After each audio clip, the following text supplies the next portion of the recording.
Hello बच्चों, नमस्कार। कैसे हैं आप सब लोग? उम्मीद है शानदार, जिंदाबाद, जबरदस्त होंगे। बच्चों, आज मैं एसएससी सीएचएसएल के बारे में जानकारी देने आया हूं। बहुत सारे बच्चे 12th पास आउट होने के बाद एक अच्छी गवर्नमेंट जॉब का ऑप्शन खोजते हैं और वो चाहते हैं कि सर मैं फिजिकली उतना फिट नहीं हूं, या मैं फिजिकल वाली जॉब्स नहीं करना चाहता, वर्दी वाली जॉब नहीं करना चाहता, मुझे मंडे टू फ्राइडे वाली जॉब चाहिए, सैटरडे संडे मुझे रेस्ट चाहिए। तो इस तरह की एक ऑफिशियल जॉब अगर मिल जाए तो बेस्ट रहेगा। तो ये उन बच्चों के लिए ही है और इसमें लड़कियां आगे बढ़ चढ़ के भाग लेना चाहिए कि उनके लायक ये जॉब है।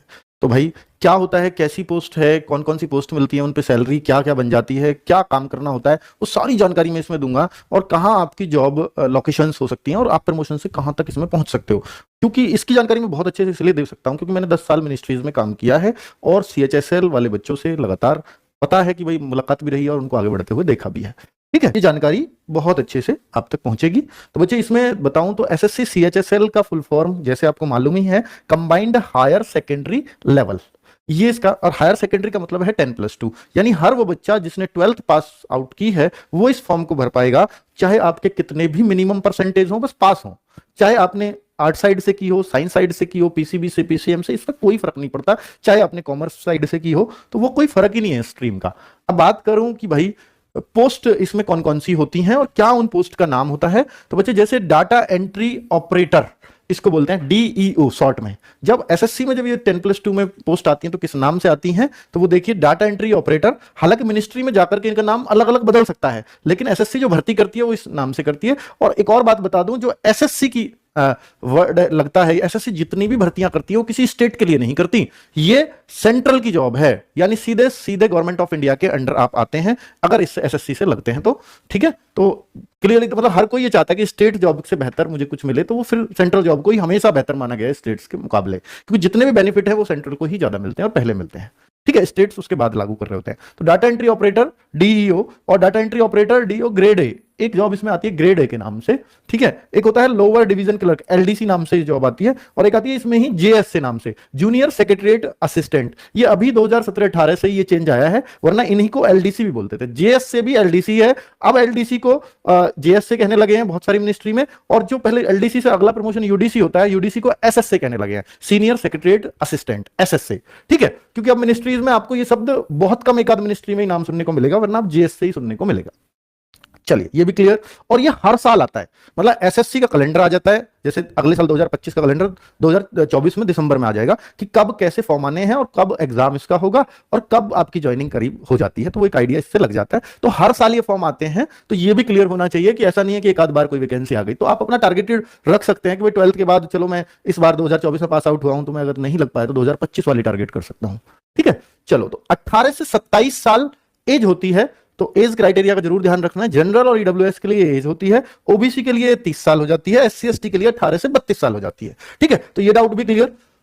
बच्चे, अब जॉब प्रोफाइल कैसी है, तो जॉब प्रोफाइल के बारे में अगर बताऊं तो वैसे तो क्या काम करना होता है, ऑफिशियल ही काम है। जैसे आपके ऑफिसर ने दे दिया कि भाई ये मैटर टाइप कर लाओ, तो एलडीसी में ज्यादातर वो टाइपिंग का काम रहेगा। आपको फाइल ऑर्गेनाइज करनी पड़ेगी, कौन सी फाइल कहां रखनी है, कैसे फाइल बनानी है, वो सब यहां पे सिखाया जाता है।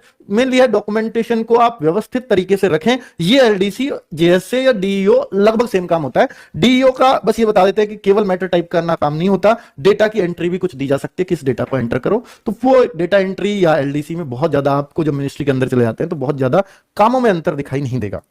ठीक है, हालांकि जैसे कोई फाइल किसी दूसरे सेक्शन में जाती है तो उसका रिकॉर्ड रखना, वो सब काम आप दोनों को ही करना पड़ेगा।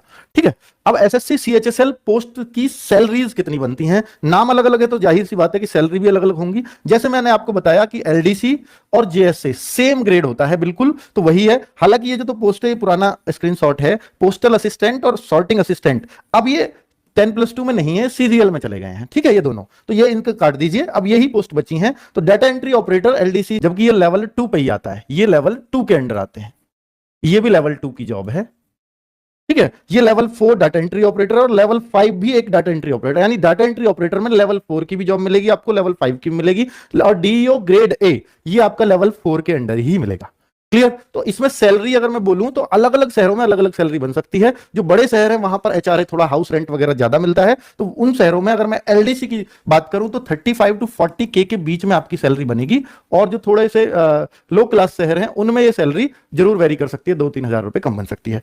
अगर मैं डाटा एंट्री ऑपरेटर की बात करूं जो लेवल 4 पर है, तो 4 वाले की करीब करीब ये सैलरी बन जाती है 45 टू 50 के आसपास, इतनी सैलरी बन जाएगी। ठीक है। और जो लेवल 5 है ये 55 तक भी जा सकती है। ठीक है। और ये ग्रेड ए इसी कैटेगरी में आता है, 25,500 वाला।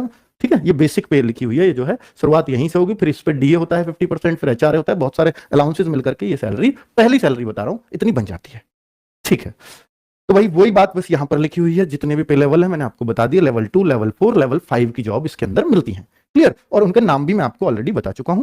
अब अगर मैं देखूं कि भाई एजुकेशनल क्वालिफिकेशन क्या होती है, तो मैं शुरुआत में बोल चुका हूं, क्योंकि सीएचएसएल नाम है तो हायर सेकेंडरी मतलब 12th स्टैंडर्ड की ही जॉब है, और 12th ही इसमें चाहिए होती है किसी भी स्ट्रीम से। लेकिन यहां पर एक चीज है कि भैया 2 मिनिस्ट्री ऐसी हैं, अगर वहां पर ग्रेड ए वाला डीईओ मांगा गया है, डाटा एंट्री ऑपरेटर मांगा गया है, केवल 2 ministry, ministry of consumer affairs and एक है ministry of food and public, ये ministry of culture, food and public distribution and ministry of culture, ये 2-3 मिनिस्ट्री हैं। वैसे तो मिनिस्ट्री आपके सिर्फ 2-3 ही तो नहीं भाई, आप मंत्री देखो कितने, आपको 40-50 मिल जाएंगे। तो मिनिस्ट्री बहुत सारी हैं, इनमें पोस्ट हो सकती है, मान लीजिए पोस्ट आती है करीब 4,000 के आसपास, तो इनमें हो सकती है 10-20 पोस्ट हो, उनको हटा दो, बाकी सबके लिए नॉर्मल 12th चलती है।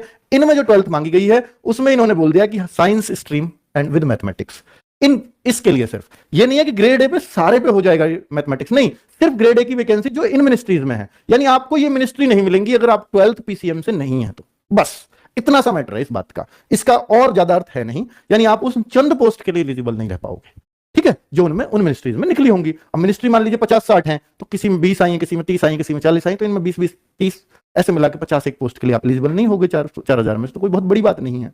ठीक है। तो एसएससी सीएचएसएल, अब ये नौकरी मिलेगी कैसे, तो ये टीयर 1 एक पेपर होता है, एक होता है टीयर 2, और एक होता है टाइपिंग।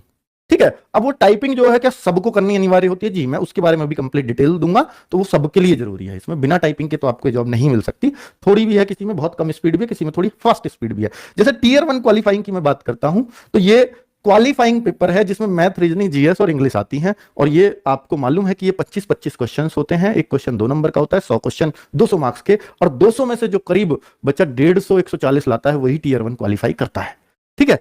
अब यहां अगर इतने मार्क्स टारगेट कर लेते हैं, फिर आपका आता है टीयर 2, अगर इसमें भी आप बहुत अच्छा स्कोर करते हैं तो आपको उस हिसाब से, जो बच्चा टीयर 2 में ज्यादा स्कोर करेगा उसको उतनी ही अच्छी मिनिस्ट्री या उतनी ही अच्छी पोस्ट मिलेगी। ठीक है। तो वो आप चॉइस करेंगे कि मुझे कौन सी पोस्ट चाहिए। तो टीयर 1 का पैटर्न ये रहा कि 25-25 क्वेश्चन आपके इन चारों सब्जेक्ट के, 100 क्वेश्चन, 200 मार्क्स, 60 मिनट का पेपर, और 0.5 की एक क्वेश्चन पे कटेंगे। नेगेटिव मार्किंग ये बोली जाती है 1/4 की। 1/4 का मतलब है 2 नंबर का एक क्वेश्चन, 2 का 1/4 करोगे तो 0.5 मार्क्स हर गलत क्वेश्चन पे काट लिया जाएगा, मिलेंगे 2, कटेगा आधा। अब मैं बताऊं कि टीयर 2 में क्या होता है। टीयर 2 को समझ लिए, टीयर 1 में यानी मैंने आपको बोला कि 200 में से आप अपना 150 के आसपास, 145, 140, 150 के आसपास स्कोर आप एक टारगेटेड मान सकते हो। इतना करने से 10-5 का आपको नॉर्मलाइजेशन मिलने से आराम से आपका सिलेक्शन हो जाता है टीयर 2 के लिए। यानी 70-75% करना ही पड़ेगा पेपर अगर आपको टीयर 2 तक पहुंचना है तो। अब टीयर 2 में क्या है बच्चे, ये पैटर्न भी 2022 से ही बदला है, वरना एक ही पेपर होता था सीएचएसएल में तो हमेशा से। तो सेक्शन 1 और सेक्शन 2 और सेक्शन 3, आप इनको समझिए कि सेक्शन 1, सेक्शन 2 और सेक्शन 3 क्या है। इसको हम सेक्शन 1 बोलेंगे, सेक्शन 2 भी है जो स्पेशली टाइपिंग का ही होगा। ये तो सबको ही करना है। ये तीनों सेक्शन क्या है, इन तीनों सेक्शन में कि मैथमेटिक्स के 30 क्वेश्चन, एक क्वेश्चन 3 नंबर का 90 मार्क्स का मैथमेटिक्स, रीजनिंग की 30 क्वेश्चन, 3 नंबर का एक क्वेश्चन, 90 मार्क्स रीजनिंग के। अब यहां पर इसके लिए 1 घंटा दिया जाता है, आप इसका टाइम ज्यादा इसमें लगा लो, इसमें कम लगा लो, ये कर सकते हो, लेकिन इसका टाइम इधर नहीं दे सकते। इनके लिए अलग 1 घंटा सेपरेट मिलेगा। उसमें क्या होगा, इंग्लिश के 40 क्वेश्चन, एक क्वेश्चन 3 नंबर का, 120 मार्क्स की इंग्लिश, 20 क्वेश्चन कंप्यूटर, इसके लिए 15 मिनट अलग मिलते हैं, 15 ही क्वेश्चन है, एक क्वेश्चन 3 नंबर का, 45 मार्क्स का कंप्यूटर। लेकिन यहां पर आपको सिर्फ, अगर आप जनरल कैटेगरी में हो तो आपको यहां पर 6 क्वेश्चन करने अनिवार्य, यानी 40% पर लाने से, 40 नहीं शायद 30 है, पर आप ये मान लीजिए 5-6 क्वेश्चन करने से हमारा यहां पर सिलेक्शन हो जाता है। 15 में से जो बच्चा 5 क्वेश्चन कर रहा है वो कंप्यूटर को क्वालिफाइंग कर जाता है। तो ये तो बहुत बड़ी बात नहीं है, ये भी आसानी से। अब जिसका यही क्वालिफाई नहीं है वो सब कितना ही कर लो, फिर फेल हो, क्वालिफाई जरूरी है।